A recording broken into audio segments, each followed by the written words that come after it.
ਤੇ ਨਕਾਰਾ ਸਮਝ ਰਿਹਾ ਉਹ ਭੇਡਾਂ ਅੰਦਰ ਜਾਉਣੀਆਂ ਪੈ ਰਹੀਆਂ ਕਰਨੀ ਅਸੀਂ ਕਹਿ ਰਹੇ ਹਾਂ बीजेपी वाले सोचते भी किसी को परेशानी ना आए और उन्हें हर चीज का पता है उसके बावजूद यानी 6 अलग हरियाणा में इन दिनों सत्तारूढ़ भाजपा के नेता अपनी ही सरकार में प्रशासनिक अधिकारियों की कार्यप्रणाली से नाखुश नजर आ रहे हैं। ऐसा ही नज़ारा आज सिरसा में देखने को मिला, जब सिरसा नगर परिषद में भाजपा के जिला अध्यक्ष आदित्य देवीलाल नगर परिषद में खुद के काम ना होने से नाखुश नजर आए। नगर परिषद कार्यालय में भेड़े लेकर पहुंच गए। आदित्य देवीलाल ने कहा कि या तो हम भेड़ हैं या ये सरकारी अधिकारी भेड़ हैं। दरअसल आदित्य देवीलाल नगर परिषद में बनने वाले प्रॉपर्टी आईडी की कार्यप्रणाली से नाखुश हैं। आदित्य ने आरोप लगाते हुए कहा, नगर परिषद में बड़ा नेक्स चल रहा है, प्रॉपर्टी आईडी की समस्या सभी लोगों को है। आज एक आम नागरिक होने के नाते नगर परिषद के अंदर जो ये नेक्सेस है और जिससे मैं खुद पीड़ित हूँ, मैं आज जिला अध्यक्ष होने के नाते नहीं आया हूँ, मैं एक आम उपभोक्ता होने के नाते आप इस कमेटी के अंदर लगभग 10 से 15 बार अपना आईडी प्रॉपर्टी आईडी के लिए मैंने फ़ाइल भेजी। 3 दफ़ा मैं खुद आया, 8-10 दफ़ा मैंने अपने किसी व्यक्ति को भेजा कि एक बारी जाके देखो क्या चल रहा है, किस लिए डिले हो रहा है। और आज मैं खुद एक आम नागरिक होने के नाते, क्योंकि मैं हरियाणा का नागरिक हूँ और मेरी खुद की प्रॉपर्टी है, मैं उस प्रॉपर्टी का मालिक हूँ, मालिकाना हक मेरे पास है, सरकार का मेरे पास मंजूर शुदा कागज़ है और इसके संदर्भ में आज मैं नगर परिषद में आया हूँ।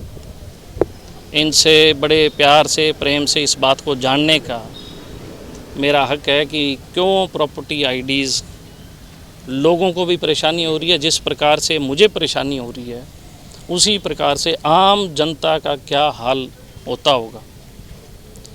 मेरी खुद की ज़मीन जो मेरे नाम रजिस्टर हुई 97 में, जिसका मैं मालिक हूँ रजिस्ट्री तौर पे भी, जमाबंदी फर्द के तौर पे भी। उसके बाद मैंने 2010 के अंदर हरियाणा सरकार द्वारा लाइसेंस लिया गया कॉलोनाइजिंग का और उसके जो मापदंड थे सरकार के मैंने पूरे किए। मुझे गवर्नमेंट ऑफ हरियाणा ने कॉलोनाइज़र का लाइसेंस दिया और जो सरकार की फ़ीस थी, करोड़ों रुपए की फ़ीस मैंने सरकार की भरी और उस सारी चीज़ को करने के बाद मुझे सरकार ने डेवलपर का ऑथराइजेशन दिया। मैंने उसके तहत आम लोगों को जो भी जिस किसी ने प्लॉट लिए, हमने प्लॉट उनमें से दिए उनको। और जब आईडी की बारी आती है तो यहाँ से इस दफ्तर से ये कहा जाता है कि आपकी जो प्रॉपर्टी है वो अनऑथराइज इलीगल प्रॉपर्टी है। मुझे इस बात की हैरानी है कि country and town planning department 2010 में एक लाइसेंस देती है और लाइसेंस देने से पहले एक एक चीज़ का गहनता से मापदंड वो तैयार करती है और सारी चीज़ तैयार होने के बाद जब मुझे लाइसेंस दिया गया और अब जब सरकार ने एक नया कानून फैमिली आईडी का लगाया, उसके तहत जब मैं अपना प्लॉट रजिस्टर कराने के लिए गया तो कई लोगों को ये कहा जाता है उसी कॉलोनी में कि ये अनऑथराइज है और कभी कह देते हैं ऑथराइज है।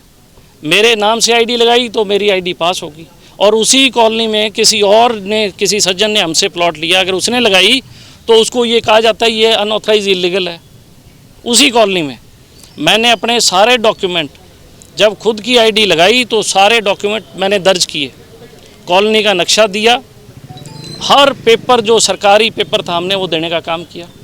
और जब हमने सारी चीज़ें दे दी तो इट्स मीन्स कि इनके पास उस कॉलोनी का रिकॉर्ड आ गया। उसके बाद कोई उपभोक्ता जब अपनी फाइल लगाता है तो उसको ये कह दिया जाता है कि ये अनऑथराइज है। अरे मैं एक सवाल पूछना चाहता हूँ, जो चीज़ सरकार द्वारा ही मान्यता प्राप्त ऑथराइज करके उसका पैसा सरकार ने ले लिया, तो आपको प्रॉपर्टी आईडी उसकी बनाने में आपको प्रॉब्लम क्या है? हाँ, अगर वो कुछ ले देता है तो उसकी आईडी पक्की है, और नहीं देता तो उसकी आईडी स्टैंड स्टिल खड़ी होती है, और हमारे सामने कंप्यूटर खोल के दिखा देते हैं, जी कंप्यूटर तो बोल रहा है कि यह अनऑथराइज है। मैं एक बात पूछना चाहूँगा कि ऑनलाइन सिस्टम तो आदमी चलाते होंगे, किसी का पेट दर्द हो, किसी का सिर दर्द हो, तो वो डॉक्टर के पास जाएगा कि लैपटॉप की दुकान पे जाके कंप्यूटर खोल के पूछेगा कंप्यूटर से भी मेरी दवाई बता? आदमी करते होंगे। तो ये जो नगर परिषद में नक्शे चल रहा है कि आधी कॉलोनी को अपलोड कर दो और आधी कॉलोनी को छोड़ दो, ताकि जब कोई आए तो उसको तो ये कहा जाए कि तेरी तो पास है, और दूसरा आ जाए तो उसे ये कहा जाए भी तेरी जो है इनलीगल है, तू कुछ दे लेगा तो तेरा लीगल हो जाएगा। ये एक बहुत बड़ा नेक्सस सिरसा नगर पालिका परिषद में चल रहा है, और ना कि सिरसा में, मैं आपको बता रहा हूँ, ना कि सिरसा में, ये हर पालिका में नेक्सस है। और मैं ये चेताना चाहता हूँ कि आप लोगों को परेशान करने का काम कर रहे हो, ये जो यहाँ लोकल अफसर बैठे हैं लोग, ये जब एक चीज़ को रजिस्टर करते हैं तो क्या उनका फ़र्ज़ नहीं बनता कि पूरी कॉलोनी का जब मैप सबमिशन होता है तो उस पूरे के पूरे मैप को चढ़ाने का काम इनका है कि मेरा काम है? डिपार्टमेंट टू डिपार्टमेंट जो चीज़ें हैं, नक्शे हैं, वो डिपार्टमेंट टू डिपार्टमेंट नक्शे पास करने का काम डिपार्टमेंट का है चढ़ाने का, या सिविलियन का काम है चढ़ाने का? बात को लेकर आप काफ़ी समय से मुद्दा उठा रहे हैं, लेकिन आज आपको नगर परिषद में आना पड़ा इस तरह से मीडिया, उच्च अधिकारियों को आपने क्या इस बारे में अवगत कराया? देखिए, मैं एक बड़ा स्पष्ट सा आदमी हूँ। मैं चोर और चोर की माँ दोनों पकड़ता हूँ, और जब तक मैं तथ्यों पे ना आऊँ और जब तक मैं अपने एफर्ट्स ना कर लूँ, मैं बेवजह कोई बात नहीं करता। काम करो और या फिर भेड़ चराओ, इनको कोई हक नहीं है यहाँ बैठने का, और लोगों को या हमें भेड़ समझ किया तो ये बताओ। तो इसीलिए मेरी आपसे अपील है कि ये संदेश इन तक पहुंचे और इनसे जवाब तलबी करो कि लोगों को क्यों परेशान करते हो। तो हम भेड़ हैं, अरे यार सुनवाई करो, या तुम भेड़ चराओ, क्यों दफ्तरों में बैठे हो? भेड़ चराओ जाके, आम लोगों को तुमने परेशान कर रखा है। ਕੰਮਾਂ ਤੇ ਨਕਾਰਾ ਸਮਝ ਰਿਹਾ ਉਹ ਭੇਡਾਂ ਅੰਦਰ ਜਾਉਣੀਆਂ ਪੈ ਰਹੀਆਂ। ਸਾਨੂੰ ਅਸੀਂ ਕਹਿ ਰਹੇ ਹਾਂ ਇਹ ਬੀਜੇਪੀ ਵਾਲੇ ਸੋਚਦੇ ਵੀ ਮੁਰਦਾਬਾਦ, ਕਿਸਾਨ ਏਕਤਾ, ਕਿਸਾਨ ਮਜ਼ਦੂਰ ਵਪਾਰੀ ਏਕਤਾ ਜਿੰਦਾਬਾਦ। ਕੰਮਾਂ ਤੇ ਨਕਾਰਾ ਸਮਝ ਰਿਹਾ ਉਹ ਭੇਡਾਂ ਅੰਦਰ ਜਾਉਣੀਆਂ ਪੈ ਰਹੀਆਂ। ਸਾਨੂੰ ਅਸੀਂ ਕਹਿ ਰਹੇ ਹਾਂ ਇਹ ਬੀਜੇਪੀ ਵਾਲੇ ਸੋਚਦੇ ਵੀ वो इन्होंने खुद अपने मुंह से कह दिया, आपके माध्यम से भी कह दिया भी काम नहीं हो रहे हैं, तो काम तो नहीं हो रहे हैं। तो हम तो इसको आदित्य चौटाला को भी कहते हैं, तेरा काम नहीं हो रहा तो हमारी दरी पे आ जाए, ना काम हो रहा तो हम कहेंगे हम काम करवाना जानते हैं, हम काम करवाएंगे, तेरा भी करवा देंगे।